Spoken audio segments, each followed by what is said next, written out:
தென்னாப்பிரிக்காவில் கேப்டவுன் நகரத்திலிருந்து ஒரு அரை மணி நேரம் பயணம் செய்தோம்னா டேபிள் டாப் மவுண்டன்னு ஒரு இடம்.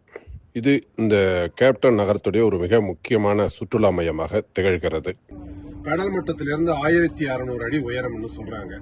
இந்த மலை உச்சிக்கு போறதுக்கு கேபிள் கார் மட்டும்தான் ஒரு வசதி, வேற சாலை வசதியோ மற்ற வசதிகள் எதுவும் இல்லை. இந்த கேபிள் கார் பயணத்துக்காக நம்ம ஒரு மணி நேரம் 1.5 மணி நேரம் காத்திருக்க வேண்டியிருக்கு. பிறகு ஒரு 10 நிமிஷம் இந்த கேபிள் கார் மேல போகும்போது ஒரு திரளான அனுபவமா தான் இருக்கு. மேல இருந்து பார்த்தா கையில இருந்து கீழே விழுந்துருமோன்னு அப்படியே நடுக்குது, காற்று வேற வேகமா அடிக்குது.